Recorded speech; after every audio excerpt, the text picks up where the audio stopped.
আমার প্রত্যেক দিনের ডেলি রুটিনের মধ্যে এই কাজটা কিন্তু আমাকে প্রত্যেক দিন করতে হয়।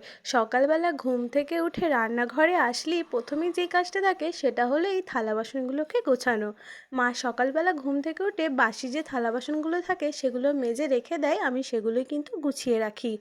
তারপরই শুরু হয়ে যায় কিন্তু আমার ডেলি লাইফের রান্নাবান্নাগুলো।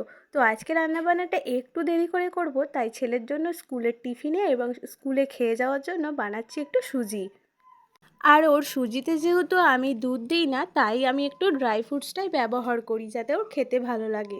তারপরে সুজিটা হয়ে যাবার পর ওটাকে ঠান্ডা করতে দিয়ে বিস্কুট আর টোস্ট ছিল সেটাকেই এখন কৌটোর মধ্যে ঢেলে নিচ্ছি।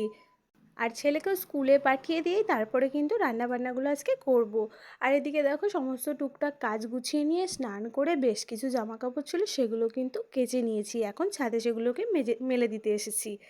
তারপরেই চলে এসেছি মায়েদের ঘরটাকে একটু মুছে দিতে। আর প্রত্যেক দিন আমার সময় হয়ে ওঠে না সবকটা ঘর একই দিনে প্রত্যেকটা দিন মোছামুছি করা, তাই এক একটা দিন এক একটা ঘর কিন্তু মুছে নিই। তারপরেই চলে এসেছি মাছগুলো একটু ধুয়ে নিতে। মাছগুলো সকালবেলায় নিয়ে এসেছিলাম, এখন মাছগুলোকে একটু বেছে নিচ্ছি। তারপরেই মশলা মাখিয়ে নেব আর তার সাথে ভাতটা বসিয়ে দেবো কাঠের জালে।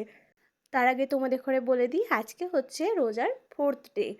আর তোমাদের রোজা কেমন কাটছে অবশ্যই কিন্তু কমেন্ট করে জানিও। মাছগুলো ধুয়ে নিয়েছি আর এদিকে দেখো রান্নাটাও বসিয়ে দিয়েছি।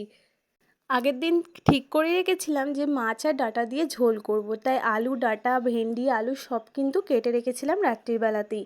আর এখন শুধু পেঁয়াজটা কেটে নিয়েছি, তার সাথে মাছটাও মশলা মাখিয়ে দিয়েছি। আর এখন দুদিকে কিন্তু গ্যাসের মধ্যে চচ্চড়ি আর মাছ ভাজাটাও বসিয়ে দিয়েছি। আর কথা বলতে বলতে দেখো চচ্চড়িটাও কিন্তু আমার হয়ে গেছে, এদিকে মাছ ভাজাও প্রায় কমপ্লিট, এখন তরকারিটাও করে নেব। রান্না করে না আর ভালো লাগছিল না, তাই একটু শুয়ে পড়েছিলাম। তারপরে বিকেলবেলা আবার ইফতারির জোগাড় করেছি। আজকে করেছি ছোলা আলু ভুনা, তার সাথে করেছি একটুখানি চপ, মানে কুমড়োর বড়া। তো এইভাবেই কিন্তু সংসারে সারাদিনের কাজকর্ম দিয়ে আমার আজকে মিনি ব্লগটা শেয়ার করলাম। ভালো লাগলে তোমরা অবশ্যই একটা লাইক করে দিও, আর আমার চ্যানেলে নতুন হয়ে থাকলে কিন্তু চ্যানেলটাও সাবস্ক্রাইব করে দিও।